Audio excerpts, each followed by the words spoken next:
এই যে এনারা আমরা দেখতেই পাই বাজারে, রেলওয়ে স্টেশনে কিংবা বাস স্ট্যান্ডে কিংবা পাড়ার রাস্তায় বস্তায় ভরে পড়ে থাকা প্লাস্টিকের বোতল কিংবা প্লাস্টিক কিংবা মরচে পড়া লোহা নিয়ে যান। এই কাজের সাথে সাথে ওনারা যে আরও কিছু কাজ করে চলেন, সেই কথাটাই আজকে আমি আপনাদেরকে প্রমাণসহ এই ভিডিওতে বলতে এসেছি। আমি সঞ্জয় রয়েছি সঞ্জয় থটস ইউটিউব চ্যানেলে। যারা আমার চ্যানেলে নতুন তাদেরকে অনুরোধ করছি, প্লিজ পাশের বেল আইকনটাকে টিপে চ্যানেলটি সাবস্ক্রাইব করে দেবেন, তাহলে পরের ভিডিওর নোটিফিকেশন আপনার কাছে পৌঁছে যাবে সবার আগে। আর যারা আমার চ্যানেলের ভিডিওগুলো নিয়মিত দেখেন, প্লিজ দেখে কমেন্ট করে শেয়ার করে ভিডিওটা রিচ করে দেবেন। তো চলুন আমি সঞ্জয় আপনাদেরকে বলি প্রমাণসহ এরা জিনিস কোরানোর সাথে সাথে আর কি কাজ করে চলেছে। এনারা কি করেন? এনারা এই সমস্ত জিনিসগুলো কুড়িয়ে নিয়ে গিয়ে একটা নির্দিষ্ট জায়গাতে ঠিক এরকম আড়তগুলোতে বিক্রি করেন। এই আড়তদাররা আবার পাঠিয়ে দেন ফ্যাক্টরিতে, যেগুলো গলে আবার ব্যবহারের জিনিস তৈরি হয়ে আসে।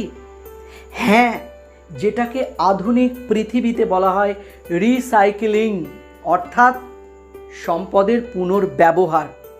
এই সম্পদের পুনর্ব্যবহারের নিয়মটা বা পদ্ধতিটা বিজ্ঞান চালু করেছে কেন?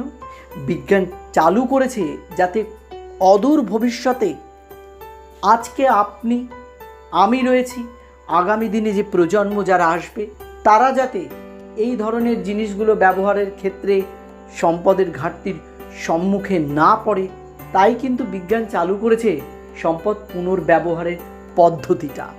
এই সম্পদ পুনর্ব্যবহারের পদ্ধতির যে কার্যকারিতা, তার প্রথম স্টেপ কিন্তু ওনারা ভেবে দেখুন, ওনারা যদি এই কাজটা না করে তাহলে কিন্তু পৃথিবীর সম্পদ কিন্তু সংরক্ষিত বা গচ্ছিত রাখা সম্ভব হবে না আগামী প্রজন্মের জন্য, তাই কি না? এই যে পরিশ্রম এনারা করেন, এই পরিশ্রম করে নিশ্চিত ওনারা কোনো কলকারখানাতে বা কোনো বাজারে বা কোনো বাড়িতে পরিচারিকার কাজ করে, পরিচারকের কাজ করে রোজগার করে দিন গুজরান করতেই পারতেন, কিন্তু ওনারা এই কাজটা করেন।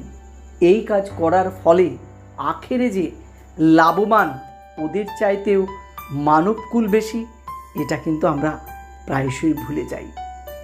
শুধু এটা নয়, এর সাথে আরও কয়েকটা রয়েছে। ওনারা যখন বাজার থেকে, রেলওয়ে স্টেশন থেকে বা আপনার আমার পাড়া থেকে তুলে নেয়, তখন সেই জায়গাটা কিন্তু পরিষ্কার হয়ে যায়, হয় কি না বলুন? অবভিয়াসলি কিন্তু পরিষ্কার হয়ে যায়।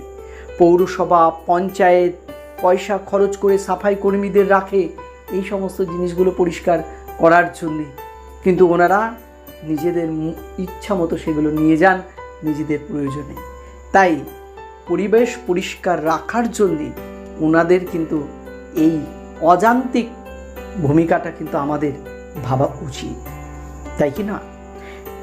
ওনারা আমরা দেখতে পাই ড্রেন থেকে তুলে নিয়ে যায়, তাই না? ড্রেনে যখন পড়ে থাকে ওই প্লাস্টিকের জিনিসগুলো, নিশ্চিত কোনো পুকুরে, কোনো দিঘিতে, কোনো নদীতে যায় না। যদি ওনারা মাঝপথ থেকে সেগুলো তুলে নেয় তাহলে কি জলটা দূষিত হওয়ার হাত থেকে বাঁচে? হ্যাঁ, ওনারা কিন্তু জল দূষণ থেকে রক্ষা করে জলকে। শুধু তাই নয়, মাটি দূষণও রোধ করে ওনারা। কিভাবে?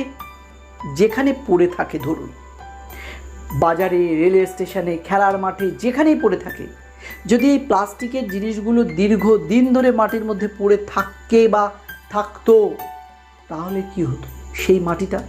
সেই মাটিটা দূষিত থাকতো না, গাছপালার ক্ষেত্রে বাধার সৃষ্টি হতো না।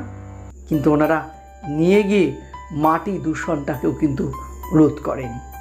হয়তো ওনারা বুঝতে পারেন না, কিন্তু আমরা যারা একটু ভাবনা চিন্তা দিয়ে ভাবতে পারি, তাই আসুন না এই ভাবনাটা ভেবে ওনাদেরকে আমরা সম্মান না করতে পারি, আমরা যেন অপমান না করি। কেন বললাম? আমার চোখের সামনে ঘটেছে। একজনের বাড়িতে প্রবেশ করেছিল, খুব সামান্য জিনিস নিয়েছিল, যার পণ্যায় গালাগাল দিয়েছিল। তখনই আমি সিদ্ধান্ত নিয়েছিলাম যে ওনাদের ভূমিকাটা একবার খোলসা করে বোঝানো প্রয়োজন। আচ্ছা বলুন তো, আমরা উঠোনে কি এমন মূল্যবান সামগ্রী ফেলে রাখতে পারি? নিশ্চয়ই হাজার হাজার টাকা দামি জিনিস রাখতে পারি না। ওনারা যৎসামান্য জিনিসই তো নিয়ে গেছেন। যাক না, এই মানবিকতার দিক থেকে আমরা একটু আত্মত্যাগ করতে পারি না? সামান্য বিষয়ে আত্মত্যাগ করতে পারি না? যারা আমাদের জন্যে এত ভালো কাজ করে ফেলছে, অথচ আমরা তাদেরকে টিপ্পনি কাটছি, গালাগাল দিচ্ছি, কটাক্ষ করছি, ব্যাকা চোখে তাকাচ্ছি। যদি কখনো আমাদেরকে না বলে আমাদের বাড়ির উঠোনে প্রবেশ করে ফেলছে বা আমাদের চোখের আড়ালে প্রবেশ করে বেরিয়ে যাওয়ার সময় তাদেরকে যে ব্যাগ খোলো চেক করি হেন তেন, তাই না? নিয়ে যাক না, কি এমন জিনিস নিয়ে যেতে পারে? নাই একটা বালতি নিয়ে চলে যাবে। কিন্তু ভেবে দেখবেন, ওরা যদি এ কাজ থেকে বিরত হয়ে পড়ে, তবে আখেরে সম্পদ সঞ্চয় করার রাস্তাটা বন্ধ হয়ে যাবে। তাই আমি ভেবেছি এই ভিডিওর মাধ্যম দিয়ে আপনাদের কাছে একটা অনুরোধ রাখব যে আমরা ওদেরকে সম্মান না করতে পারলে যেন অপমান না করি। যদি ওরা ভুল কিছু করে ফেলে, হয়তো ওদের সেই ভুলটাকে সাদা চোখে ক্ষমা করে দিয়ে ওদেরকে ছেড়ে দেব। লাল চোখ করে কখনো ওদেরকে আঘাত করতে যাব না। ভালো থাকবেন। বিশ্লেষণটা কেমন লাগলো জানাবেন। দেখাবে আরও একটা ভিডিওতে। ততক্ষণ ব্যস্ত থাকুন আপনারা আপনাদের উন্নতির কাজে। আমি ব্যস্ত থাকি আরও একটা ভিডিও বানাতে। ভালো থাকবেন, স্বাস্থ্যের প্রতি খেয়াল রাখবেন।